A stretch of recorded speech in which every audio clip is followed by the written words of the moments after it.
Meanwhile, not everything is going well in Putin's kingdom. There are very serious problems, this time truly without any rumors, facing Ramzan Kadyrov. A number of reputable media outlets, in particular the Ukrainian outlet Ukrinform, citing the main intelligence directorate of the Ministry of Defense, have reported that dictator Ramzan Kadyrov's kidneys have completely failed. Kadyrov is currently in his private hospital, which is situated in the city of Grozny. Members of his family clan have already arrived at the hospital, apparently gathering there to be present and possibly hear the dying man's last words. At the same time, there is now an active search underway for a new dictator of Chechnya. The main contenders for the position are Kadyrov's eldest son, Akhmat Kadyrov, the current head of the Chechen government, Magomed Daudov, as well as the commander of the Akhmat Abti Special Unit, Alaudinov. 20-year-old Akhmat is currently serving as the acting deputy prime minister of the Chechen government, and most likely he was supposed to eventually take over his father's position. Since the year 2004, Kadyrov has been diagnosed with a severe form of pancreatic necrosis, a condition which has a mortality rate of about 80%. This disease is considered extremely dangerous and life-threatening. This is extremely bad news for the Kremlin. But by the way, it's worth noting that Putin has also disappeared. He has hardly been seen since his New Year's address.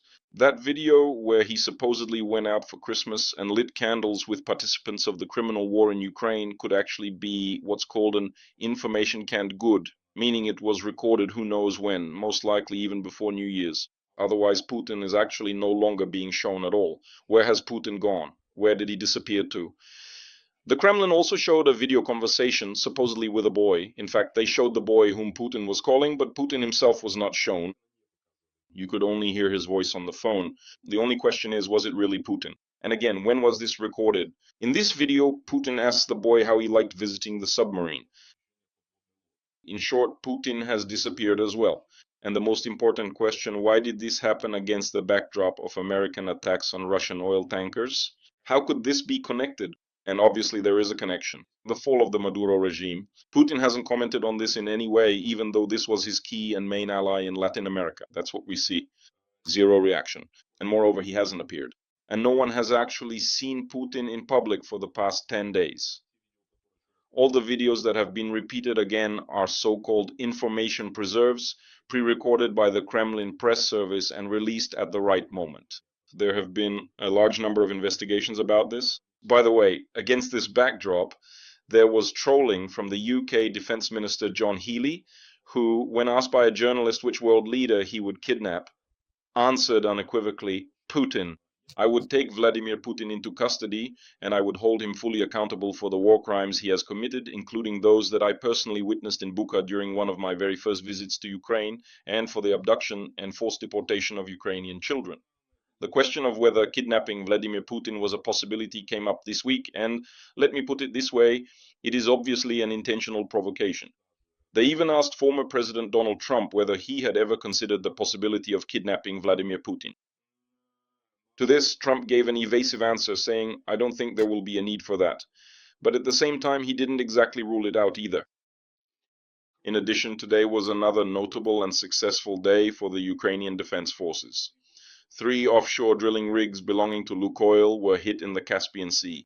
All of this is very significant and important, again, both from the perspective of military transit operations from Iran, where Shaheds and other weapons are transported from the territory of this Islamic State. Today, the Filonovsky, Korchagin, and Greifer drilling rigs were hit, which, among other things, are used by the Russian army for its own purposes. The extent of the damage is currently being clarified. But I will repeat once again, this happened 1,000 kilometers away, and the Caspian Sea has ceased to be an internal sea of Russia and other states. In short, it's almost as if they've very clearly shown that they can firmly grab you by the testicles at the most unexpected and surprising moment, and from as far away as the enemy allows, as much as the enemy allows.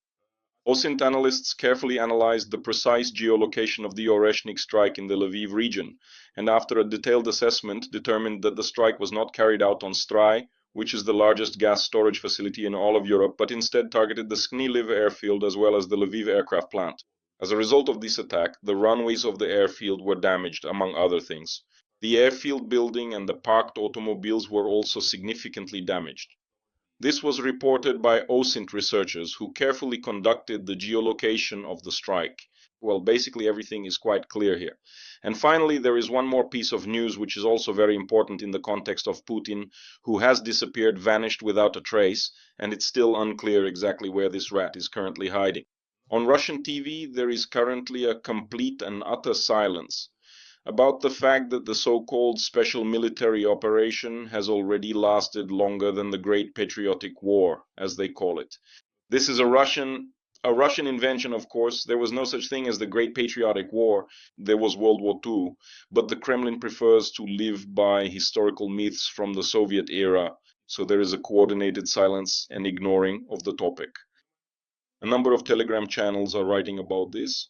Not a single Russian state-run federal television channel has officially reported that the so-called SMO has already lasted longer than the Great Patriotic War. In the news broadcasts on Channel 1, they primarily talked about targets and Russian strikes on infrastructure facilities in Ukraine. Rossiya 1 was showing supposed improvements in the positions of Russian occupiers at the front, the weather on the Baltic Sea, and bats, and the oldest carpet in the world. Well, that's a wonderful set of news stories. Nevertheless, the excess has already been recorded for 1,418 days. That's exactly how long the Russian military aggression has lasted. The so-called special military operation, which has long since ceased to be an SMO and has become a full-scale war. And the fact that it has now lasted as long as the so-called Great Patriotic War, of course, doesn't interest them, since this is a shameful topic, and once again, there's nothing to boast about. The results of the war are far from what the Kremlin and propagandists were counting on back in that now distant February of 2022. And very soon now, a sad and difficult date will arrive, the 4-year anniversary of the full-scale invasion. That will be in February, just a little over a month from now, and we will mark that date, mark this sad anniversary, and take a moment to reflect on everything that has happened since then. But it is a sad date not only for Ukrainians, but also for Russians and for the Kremlin, since they have still not achieved the goals they set. And at this rate, it seems they are heading toward their own defeat, just as Germany, which started World War II, eventually met its defeat, the country that started the war and ultimately lost it. And as we know, the Soviet Union, despite being part of the coalition of victors, ended the war with the worst outcome. The greatest loss in all of world history was suffered, and to this day the full extent remains unknown. It's clear that it wasn't the 20 million that Nikita Khrushchev spoke of. We're talking about numbers at least twice as high. The direct population losses of the then Soviet Union in that war, that's the result of Stalin's strategy: meat, meat, meat, and more meat. In fact, nothing has changed. They fight in exactly the same way as they did, for example, 80 years ago.